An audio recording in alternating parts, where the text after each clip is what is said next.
Hello बच्चों, welcome to my channel. आज हम एक्सरसाइज 9.2 का क्वेश्चन नंबर 2 करेंगे, जिसमें लिखा हुआ है if two equal chords of a circle intersect within the circle prove that the segments of one chord are equal to corresponding segments of the other chord। चलिए समझते हैं इसमें क्वेश्चन में क्या लिखा हुआ है। क्वेश्चन में लिखा हुआ है कि एक सर्कल के अंदर टू इक्वल chords हैं, तो बना लेते हैं टू इक्वल chords।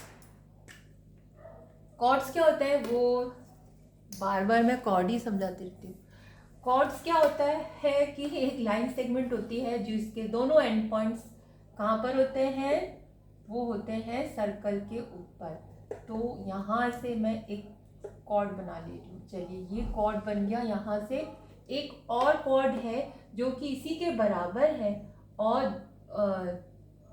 दोनों इंटरसेक्ट करते हैं एक पॉइंट पर।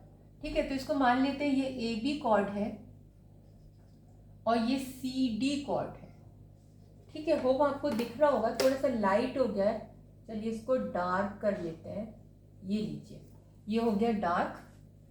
अब इसमें A B and C D ये दो इक्वल कॉर्ड्स हैं और उन्होंने बताया, और ये वो इंटरसेक्ट कर रहे हैं, मान लीजिए पी पॉइंट पे कर रहे हैं। अब इंटरसेक्ट होने के बाद जो ए बी कॉर्ड है टू पार्ट्स में डिवाइड हो गई, A P and B P. इसी तरह जो सी डी कॉर्ड है वो भी टू पार्ट्स में डिवाइड हो गई, C P and D P. तो उन्होंने कहा है जो सेगमेंट्स हैं, यानी कि जो पार्ट्स हैं, वो एक दूसरे के कोरस्पॉन्डिंग पार्ट्स के बराबर है।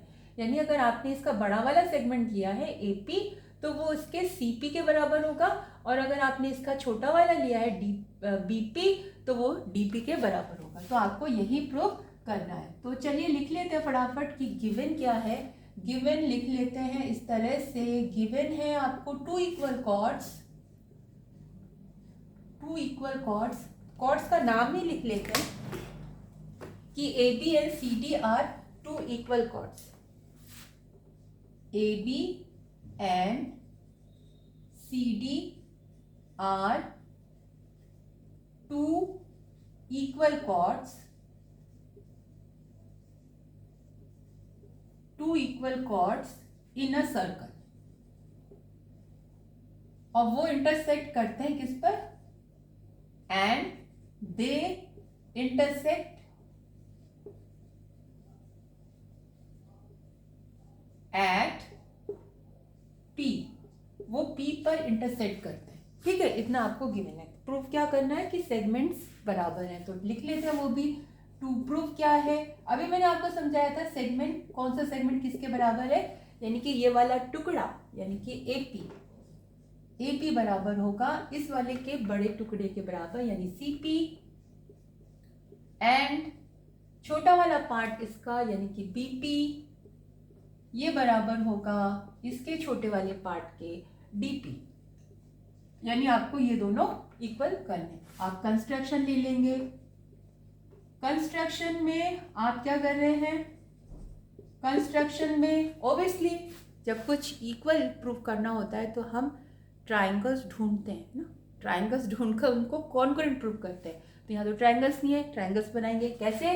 ये जो सेंटर है, मान लीजिए ये ओ है, यहाँ से हमने इस पर परपेंडिकुलर डाला और यहाँ से इस पर हमने परपेंडिकुलर डाला। ठीक है, तो इसका नाम रख लेते हैं एम, इसका नाम रख लेते हैं एन। तो इस तरह से हमने परपेंडिकुलर्स डाल दिए। तो हम यही बात यहाँ पे लिखेंगे कि through centre O, through centre O we draw what, OM which is perpendicular to OM। किसके परपेंडिकुलर है, AB, एंड ON, ये वाला ON जो कि परपेंडिकुलर है किस पर, CD। ON which is perpendicular to CD। ये परपेंडिकुलर ठीक से आया नहीं है, यहाँ पे इस तरह से आएगा। ठीक है, ये परपेंडिकुलर आ गए। फिर आपने क्या क्या, अभी भी ट्राइंगल नहीं मिला, आपको नहीं मिला ना, तो हम क्या करेंगे, हम इसको ज्वाइन कर देंगे, किसको, ओपी को। अब आपके पास दो ट्राइंगल हो गए।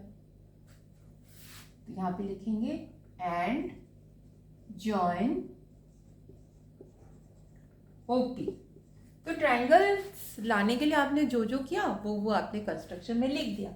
अब आप क्या लिखेंगे, सोल्यूशन लिखेंगे या प्रूफ लिखेंगे, एक ही बात है, सोल्यूशन या फिर प्रूफ। ऑब्वियसली आपको क्या लेना है, 2 ट्राइंगल्स लेने हैं। ट्राइंगल्स के लिए नाम लिखिए यहाँ पर, इन ट्राइंगल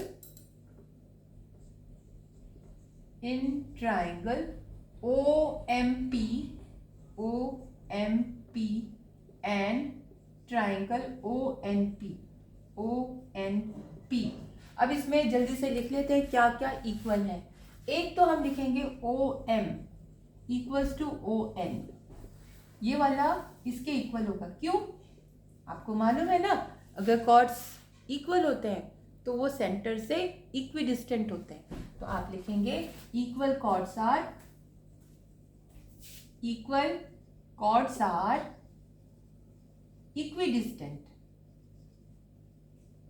इक्विडिस्टेंट। ठीक है, ये आपने लिख लिया, इक्वल कॉर्ड्स आर इक्विडिस्टेंट। दूसरा आपके पास क्या, आपके पास है OP इक्वल्स टू OP। ये क्या, ये दोनों में ही है तो कॉमन लिख लिया, ये कॉमन आ गया कॉमन। अब अच्छा, ये कहानी भी सुन लीजिए कि हम ये कर क्यों रहे हैं। हमें प्रूव करना है AP। ठीक है, AP प्रूव करना है पूरा का पूरा। AP प्रूव करने के लिए आप सोचिए कि ये जो परपेंडिकुलर है, ये कॉर्ड को क्या करता है, आपको ये मालूम है कि perpendicular through centre bisect the chord, यानी कि इसको बाइसेक्ट करेगा, यानी कि इसका आधा पार्ट इसके आधे पार्ट के ही बराबर है। इसी तरह O से M भी परपेंडिकुलर है, तो ये वाला जो कॉर्ड है इसका भी ये इस पॉइंट पर ये बाइसेक्ट हो रहा है, यानी AM और BM बराबर है। अब AB और CD ये दोनों इक्वल कॉर्ड्स है, तो AB का जो हाफ पोर्शन है वो CD के हाफ पोर्शन के बराबर होगा। AB का हाफ पोर्शन है कौन, AM, और CD का हाफ पोर्शन कौन है, CN। तो यानी AM और CN ये तो इक्वल है ही, हो ही गए, बस इतना सा ही तो पार्ट्स रह गया है जो हमें पता नहीं इक्वल है या नहीं है। तो इन्हीं दोनों को हमें इक्वल प्रूफ करना है। ठीक है, तो इन दोनों को इक्वल प्रूफ कर देंगे तो आ जाएगा। तो इसमें हो सकता है आपको थोड़ी कहानी लंबी लग रही है, लेकिन धीरे धीरे हम जो स्टेप बाय स्टेप कर रहे हैं उससे और क्लियर हो जाएगा। तो यहाँ पर हमने ट्राइंगल को ले लिया है, इसमें ये और ये इक्विडिस्टेंट होने के कारण ये इक्वल हो गया, ये कॉमन हो गया, और एक ये क्या है, 90 डिग्री है। तो यहाँ पे लिखेंगे angle M equals to angle N equals to 90 degree. कैसे, बाय कंस्ट्रक्शन से हमने ये किया था। तो आपको जो RHS जो क्राइटेरियन है कॉन्ग्रुएंट प्रूफ करने का, उसमें क्या होता है, उसमें एक राइट एंगल होता है, एक हाइपोटेन्यूस होता है और वन ऑफ द साइड होता है। तो क्या हम इसको फुलफिल कर रहे हैं, हाँ वो है, 90 डिग्री है, हाइपोटेन्यूस है, हाँ है, ये रहा, और साइड है, हाँ है। तो इस तरह से RHS क्राइटेरियन के अकॉर्डिंग दोनों ट्राइंगल्स क्या हो जाएंगे, कॉन्ग्रुएंट प्रूफ हो जाएंगे। तो आप लिखेंगे therefore triangle OMP will be congruent to triangle ONP by which criterion, by RHS rule। ये आपने लिख लिया। therefore जो इसका ये वाला पार्ट है MP will be equal to NP by corresponding parts of congruent triangles। ठीक है, तो ये प्रूफ हो गया है। अब जो मैं आगे की कहानी कह रही थी उसको आपको लिखना है। कैसे लिखना है, आपको इस तरह से लिखना है कि since AB equals to what, CD, क्यों गिवन है।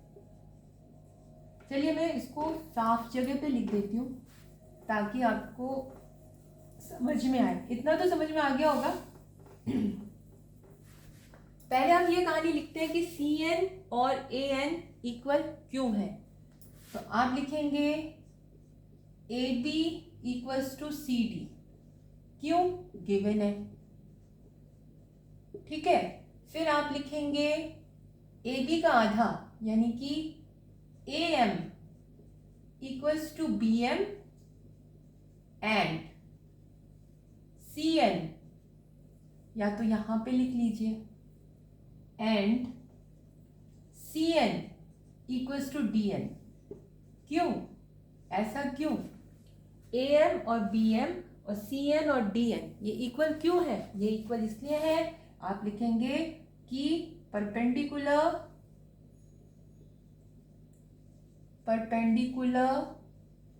फ्रॉम सेंटर बाइसेक्ट कॉर्ड, क्योंकि कॉर्ड को बाइसेक्ट करता है कौन? परपेंडिकुलर जो है। तो इस तरह से इसके आधे पार्ट्स एक दूसरे के आधे पार्ट्स के बराबर हो गए। अब हम लिखेंगे कि half A B will be, since half A B will be half C D, इसका हाफ और इसका इक्वल हो जाएगा। क्यों? क्योंकि ए बी और सी डी तो इक्वल है, तो इनका आधा आधा भी इक्वल हो जाएगा। इनका आधा आधा कौन है? इसका आधा है ए एम, तो इसका लिखेंगे ए एम, ये वाला पार्ट है ना। अब क्योंकि हम भी बड़े सेगमेंट की बात कर रहे हैं, तो अगर आपने ए एम इधर का लिखा है तो इसका भी आधा पार्ट ये लेंगे। ये नहीं कि डी एन ले लिया उसके बाद आप कंफ्यूज हो रहे हैं कि आप क्या करूं, है ना। तो जब आपका एम क्या है, इस सेगमेंट को इस सेगमेंट के इक्वल प्रूव करना है, तो आप इसको और इसको इक्वल दिखा रहे हैं, तो आपने लिखा ए एम यानी कि जो कि ए बी का हाफ है, और सी एन जो कि सी डी का हाफ है। सी डी के दो हाफ है ना, C N and D N, but हमें सी एन लेना है, तो आप लिखेंगे C N, therefore A N equals to C N. अब हम लिखेंगे सिंस एम पी, अब आप ऐड कर दीजिए ए एम में क्या ऐड है? ए एम में हम एम पी ऐड कर रहे हैं। क्यों ऐड कर रहे हैं? ताकि हमें ए पी मिल जाए। और सी एन में हमने ऐड किया किसको? चलिए इस तरह से नहीं, इस तरह से मैं दिखा देती हूँ, एंड करके दिखा देते हैं। हमने प्रूव किया था A M P equals to N P. कैसे? प्रूव्ड अबव,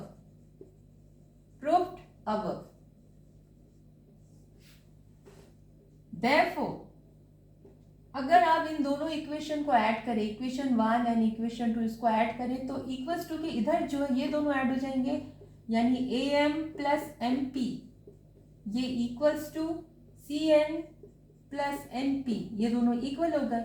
अब ए एम और एम पी मिलके क्या आ गया? ए पी इक्वल्स टू यहाँ पे आ गया सी पी।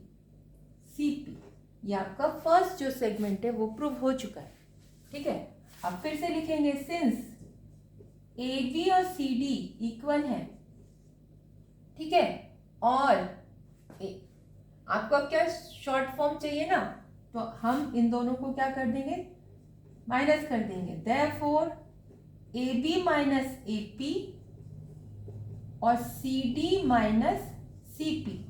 देखिए ये भी इक्वल है, ये भी इक्वल है, दोनों इक्वेशन इक्वल है। अब दोनों इक्वेशन को हमने माइनस किया, तो यहाँ पर आया ए बी, क्योंकि ये बड़ा है, आप देखिए ए बी बड़ा है ना, तो ए बी में से ए पी माइनस किया तो क्या बचेगा?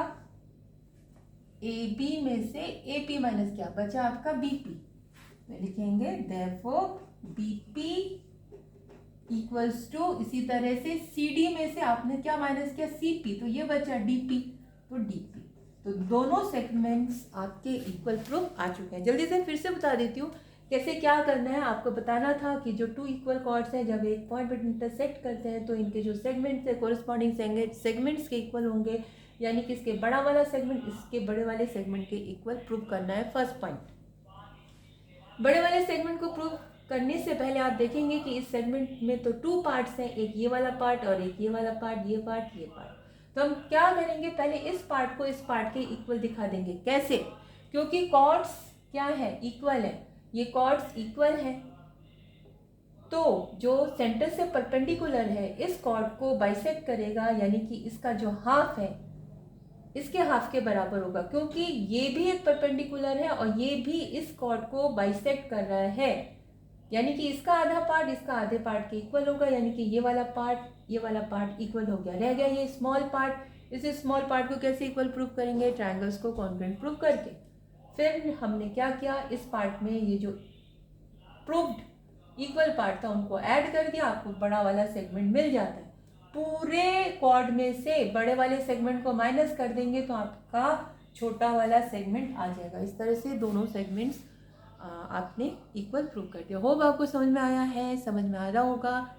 समझ में आ रहा है तो प्लीज़ प्लीज़ प्लीज़ मेरे चैनल को सब्सक्राइब कीजिए, लाइक कीजिए, शेयर कीजिए, बेल आइकन दबाना ना भूलें और कमेंट भी देना ना भूलें। Thank you.